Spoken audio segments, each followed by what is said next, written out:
Welcome again, Maxim here, and in this video I will introduce you to the Helminth system, what it is, how to access it, and most of all, how to use and manage it. Helminth is in your orbiter, behind this door. You can enter this room after creating a Helminth segment, or with Nidus' help. This character is free to use this room, but also you can enter with one of your Warframes which had contact with Nidus, or contact with someone who had, etc. It's about a special disease that Nidus spreads. Approaching him, or a sick Warframe, results in the appearance of an animation that indicates an infection. After 24 hours, a small cyst will appear on infected character's neck. With it, when it becomes mature and have a tendril, you can create a Helminth charger, using a Cobra egg and a cyst. Or you can enter Helminth's room as soon as you first spot it on your neck. But without any additional segments, the only option in this room will be to remove cyst. So let's move on to the segments. There are currently 3 segments associated with Helminth. Let's start with the basic one, Helminth segment. To buy it from the Sun on Necrolisk, you need Master rank 8, 3rd Intrat rank, and 15,000 points from that syndicate. This segment unlocks most of the Helminth's functionalities, infusing abilities into your Warframes, and the option to acquire one specific skill from a specific character to your Helminth's disposition. To use these features, you need to build that segment and interact with Helminth Station. If you have a cyst on your neck, you will be asked if you want to use Helminth or remove the cyst. The first time you use Helminth, you can name him. Here is a special menu.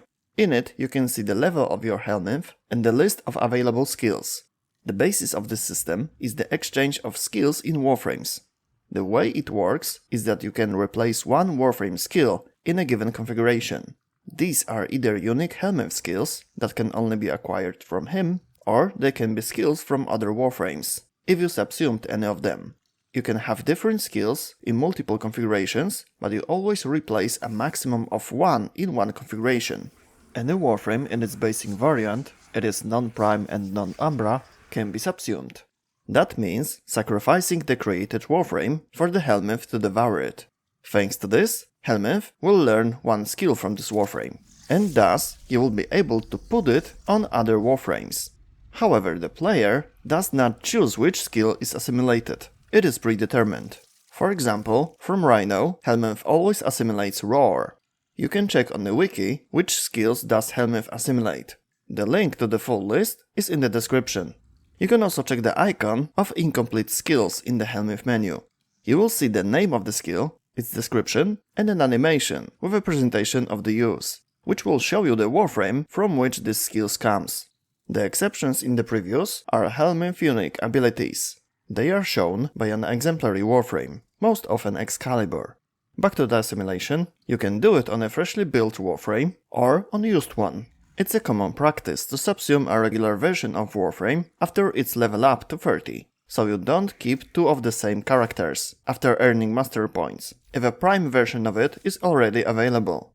If not, you can just build a Warframe's second copy and subsume it.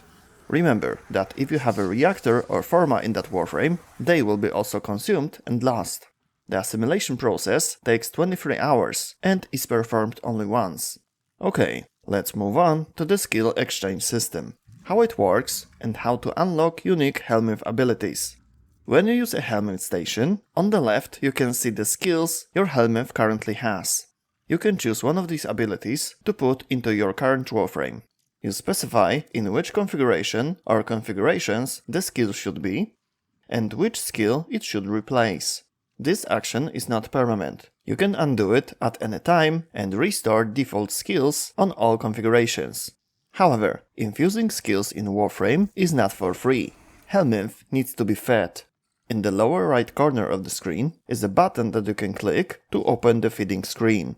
Food taken by Helminth is divided into several groups, depending on what secretions you receive after consuming a given resource. On the right you can see circles which represent how much of a given secretions you have. These are oxides, colks, biotics, synthetics, pheromones and bile.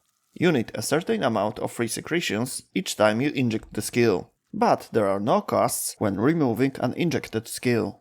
Back to the feeding, your Helminth will not mindlessly consume whatever you give.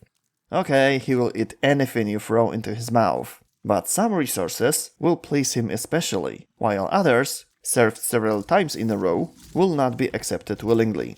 His taste determines how much the given resource you fed him increases the amount of the corresponding secretions you get in return. However, when using the Helminth system very often, there may be a situation that most of the resources from a particular group are not welcome anymore. Then you have two solutions: wait for the next day, or satisfy his appetite for sentience. The last tab contains resources related to the sentience. Fed with them, the Helminth immediately regains its appetite for some resources he did not like a moment ago. There is one more basic element in the system: the level of Helminth Metamorphosis. You increase it by assimilating, feeding, injecting abilities into Warframes, and injecting Invigorations. More about the last one in a moment. With each new level of Helminth, you will either gain a new unique skill, which is only available here, or subsume slots. The exception is the first level. On it you gain 3 slots and the new skill at the same time. The 10th level gives you the unlimited subsume slots. Helminth Metamorphosis is not counted in your profile. No mastery points for it.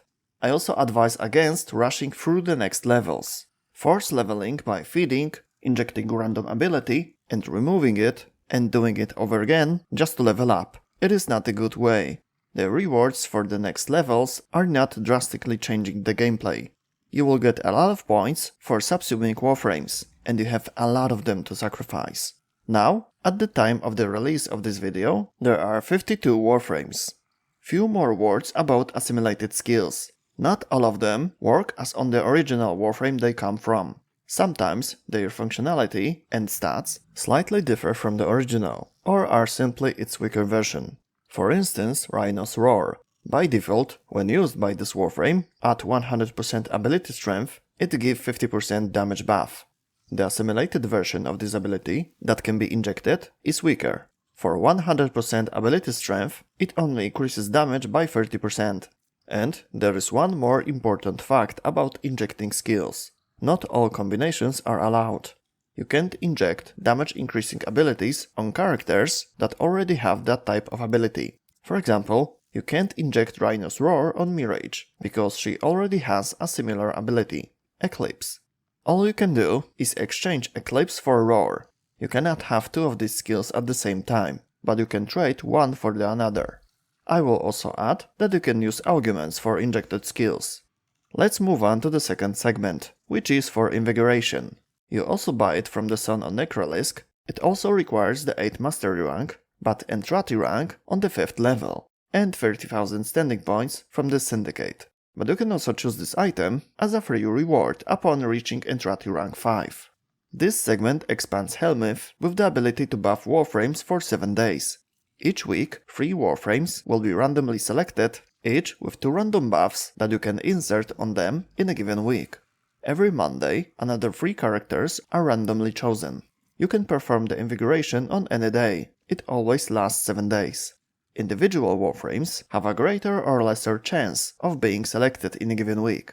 The list of possible bonuses is also quite large. If you want to see the full table with Warframe weights, the higher the weight, the higher the chance, and the list of upgrades, the link is in the description. I'm not showing the tables here, because some Invigorations and stats can work differently on certain Warframes or skills. This may change over time, or new conditions may be added. That's why it's best to check on the wiki. Tables and conditions will be always up to date. You can use Invigoration only once. You can't buff, for example, regular and prime Warframe the same week. You must choose one of them. If you perform 10 Invigorations, you can override one of the randomly drawn Warframes and the bonuses on it. The Override Warframe button gives you the ability to create a ready-to-use randomly selected buff for a currently used Warframe. The last one is Archon Shards segment. You get it from the Daughter after completing the Veil Breaker story quest. After building it, a new tab appears in the Helminth's menu to manage Archon Shards. There are 3 types of shards: Azure, Amber, and Crimson. They come in 2 variants, regular and Tau Forged. The second one provides 50% higher stats. 1 shard is a guaranteed reward for completing the weekly Archon hunt. you randomly get a regular or Tau Forged one. Upon completing Archon Hunt, you have a 20% chance of a Tau Forged variant, by default. Each time you got a regular one, your Tau Forged chances increase by another 20%, until you get it. Then the chance drops again to 20%. These chances are counted separately for each type of shard. In 1 week, you can also get a second shard with stock, cheaper special currency that you get from Cal's weekly quests. These quests are available after the Veilbreaker. While completing them, you can do special tasks that will guarantee you more stock. You can buy 1 shard per week for 90 stock. Here, however, you can always buy only a regular shard. Its purchase requires the maximum garrison level. You reach it after completing 4 Cal's missions, so after 4 weeks. Let's move on to managing them. You can put up to 5 shards in one Warframe. Each type offers 5 different upgrades. Azure Shard can permanently increase health, shield capacity, energy max, armor, or regenerate 5 health points per second. The Amber Shard offers the ability to increase by 30% your max energy on spawn, 100% effectiveness of health orbs, 50% higher effectiveness of energy orbs, 25% higher casting speed, or 15% higher parkour velocity. And Crimson Shard can increase melee critical damage, primary status chance, or secondary critical chance by 25%, or it can increase ability strength or duration by 10%. These stats are additive, they don't scale with mods. Placing 1 shard in a Warframe costs 50% of your bale supply. You can take it out at any time without any additional costs. After entering the arsenal, on the right you can see a quick preview of what shards are installed in a given Warframe. After clicking on any of them, you will be quickly moved to the Helminth station. And when browsing Warframes in Arsenal, you will also see a special icon and a number that tells you how many shards a given character is currently wearing. And that's all in this video. Remember to always feed your Helminth. If you have any questions, please type them in the comment section or visit one of my streams, link in the description. See you next time, bye.